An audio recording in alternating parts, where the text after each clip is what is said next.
Bonita. Okay, and this is Dave Cates, my assistant coach. And we're both really good friends with Coach Verne.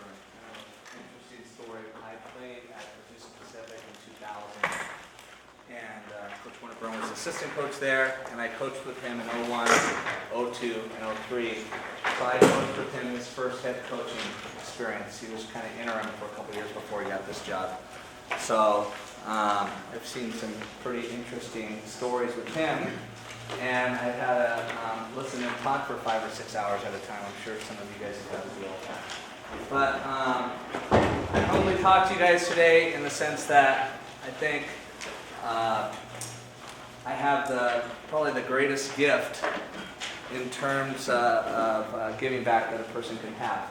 And so I was trying to think what it is that we can talk about today that you maybe haven't already heard, or something that could be beneficial for you guys here. You guys are going to start embarking on your own season and doing your own things. And I think there's some things that we can go over today that were absolutely beneficial for us in our program.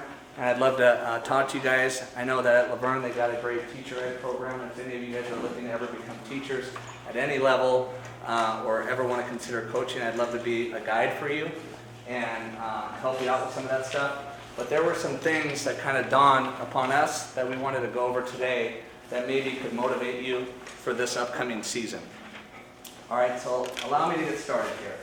In 2009, okay, so it was my 4th year as head coach, my first class that we had, that I had as freshman.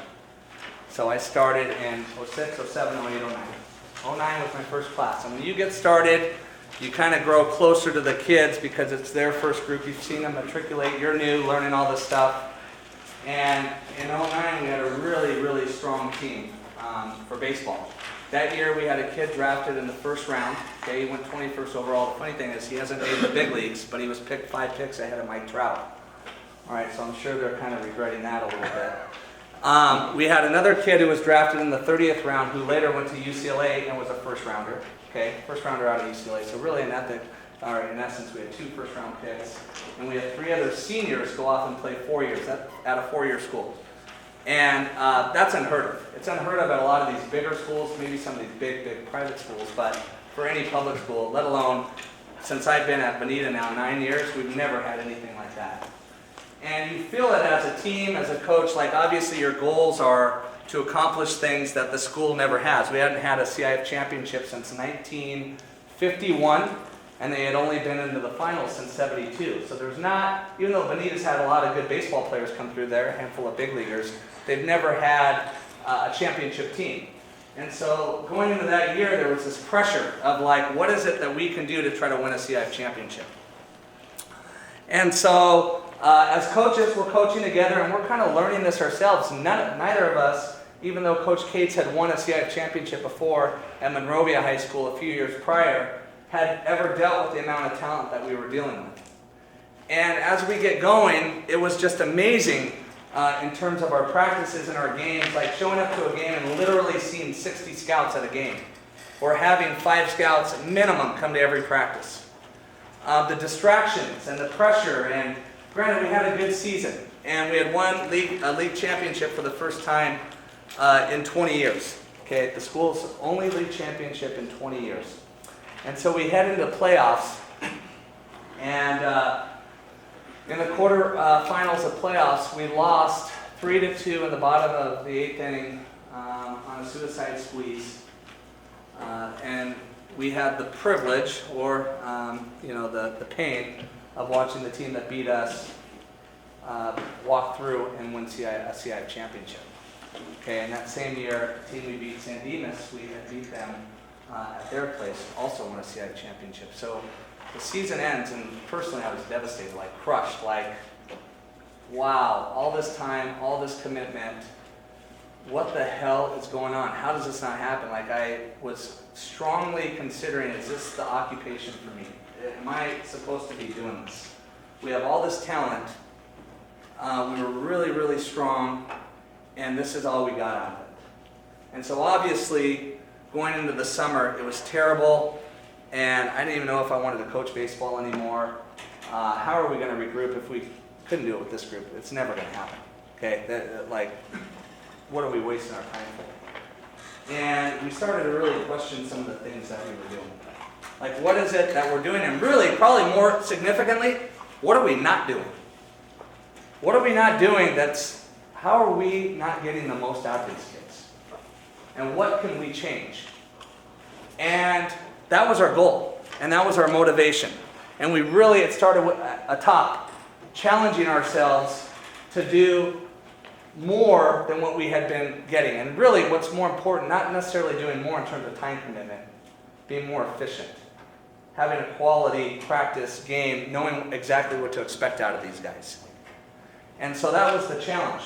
And I'll say this, and I kind of wanted to go over this stuff with you guys. So that group, most talented group I've ever had, really one of the most public school talent I've seen with that much depth. Okay, in the last 6 years, that team was our worst statistical team that we've had in 6 years. Our record the last 6 years is 152 wins and 30 losses. Okay, and that group is our worst. Why? It's not talent. Okay, we went back and as a group and as a team figured out some things that needed to be changed. And I'll tell you this, a lot of programs worry about what they don't have. And this guy has this pitcher and this school gets all this much talent instead of focusing on what they do have and what they can do. So I wanted to go over with you guys today 10 things that I figured out that were essential if you want to have a great year and a great season. I'm telling you, it is not a button you push. It is not something that you show up and say, today I am going to be great, that you do it once in a while. It is a challenge that all of you have to come by, and it is a challenge that you utilize everybody's strengths and you recognize your own weaknesses. And when you're able to do that as a group, you can actually be less talented individually and be way stronger as a team. So that's kind of what we wanted to go over today. That's where we're coming from. And hopefully I can answer some questions and stuff. And I want to tell you that I'm not coming over as God. Like we've done so much on over there. We have dropped the same fly balls any other program has and made the same mistakes and missed the same steins and walked the same hitters as anybody else. But the goal is to try to make those changes and to figure out what it is that you do well and what it is you don't do well. And really challenge yourself to work on those things that you don't do well. But there's a lot of steps along the way. Coach? Go ahead. Oh, okay, so this has kind of become our DNA. Why practice counts. So we just wanted to kind of start with that, especially if you're going to ever go into coaching. This is probably something you want to keep. This took a lot. This is really what we dwindled the whole thing down to. And it all starts with practice. And, teams earn the opportunity to win based on the quality of their practices. And I know Coach Winterburn takes a lot of pride in that. And he expects complete physical effort out of you in each one of your practices. I'm sure if you don't give it to him, he's going to talk to you about it. But the most important things are having an intellectual appreciation for what's being performed, understanding what it is you guys are doing, whether it's you're running a stand or you're running a wheel, why you're running it, where's the priority, what's going on.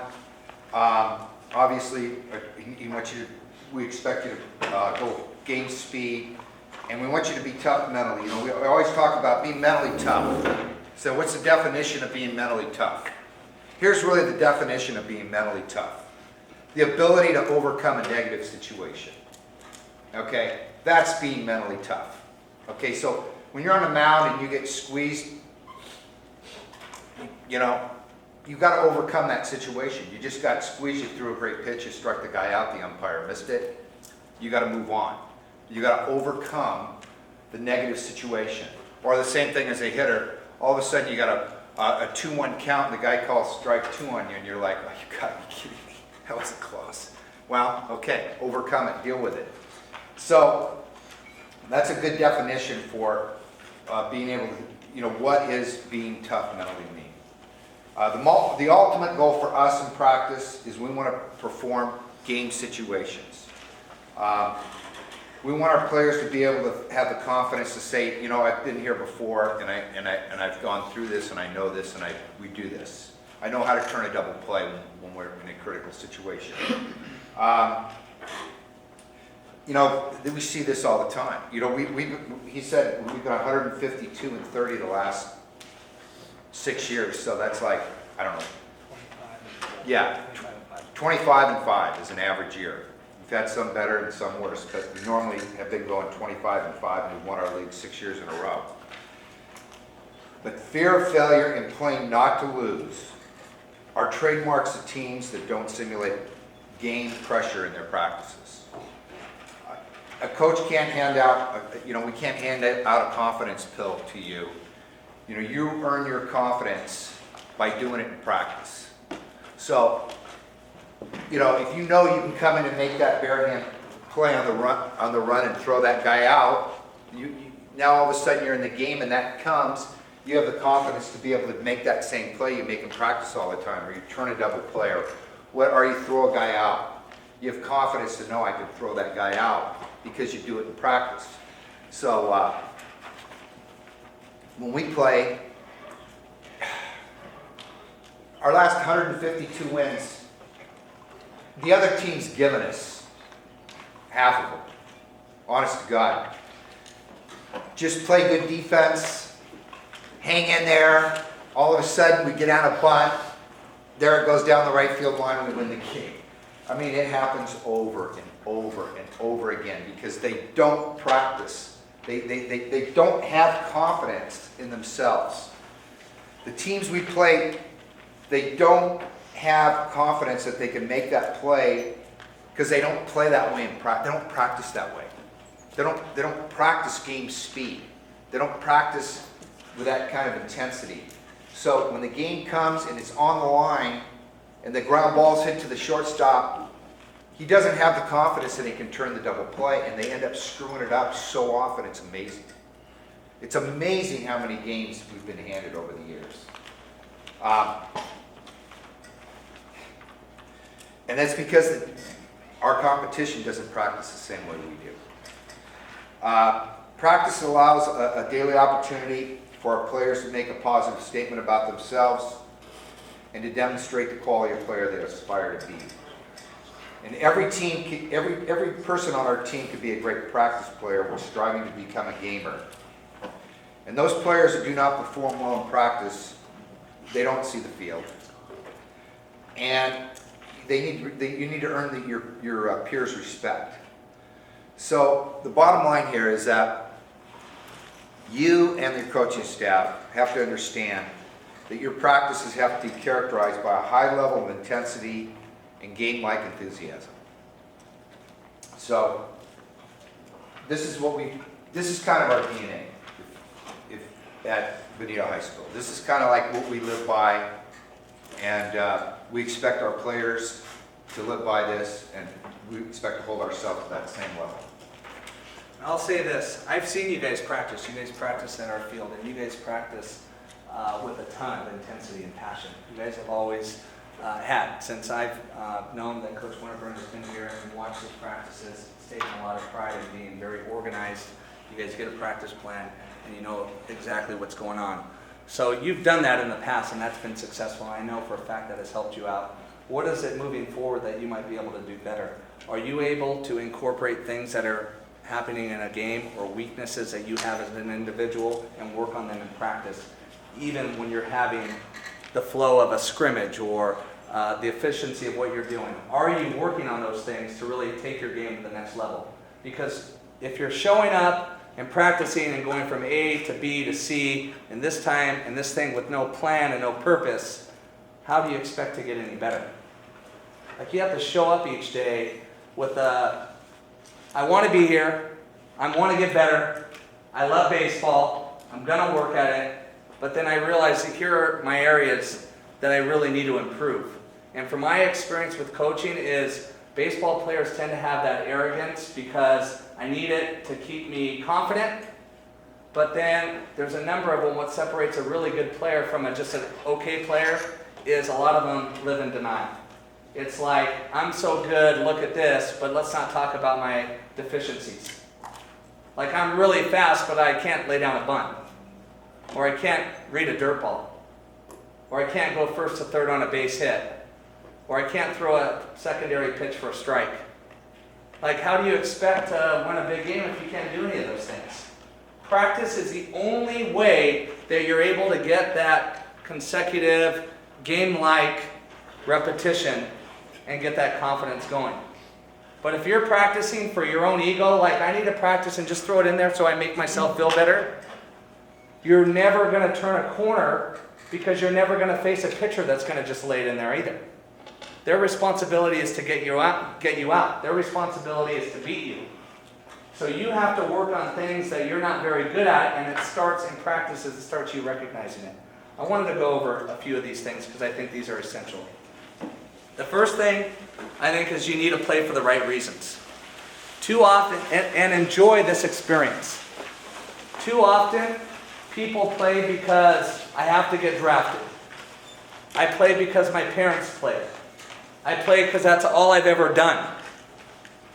And they're really never truly committed to what it is that they're doing. Their head's not focused at all. And maybe in your mind you're thinking of somebody or you right now that's like this.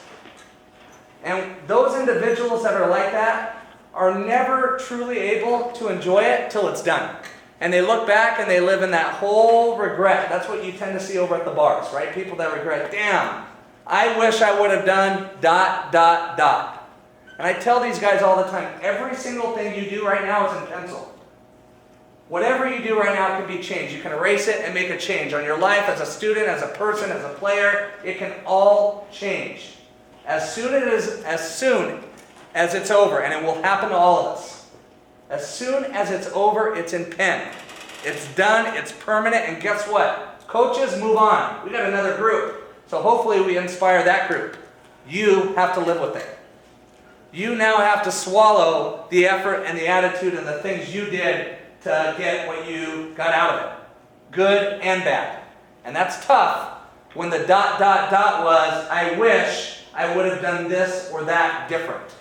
It can all change right now if you make that choice. So that's like the first thing. You got to sign up for the right reasons. You got to want to be here, and you got to really want to get better and put the time in. The next thing, and this is huge, and I'll let you talk afterwards. You have to know what your strengths are. And some of you are quick to show them off. You know exactly what you can do, but then you also have to avoid your weaknesses. And you have to work your ass off at that in practice. Like maybe you have a good fastball on the mound. Or maybe you can hit the ball in the gaps or have a little bit of power. But you can't hit the ball the other way. Or you can't throw a changeup for a strike. Or you can't read a dirt ball. Or you can't throw a breaking ball for a called strike. What's going to happen when we get in a situation that you have a person that can do what you do well? Or you're dealing with some problems? How are you going to get any better? Good players accept and know what they do well, but they work on what they don't. And that needs to have some humility. And for some people, they just don't have it. The only way that it's going to come is from them failing.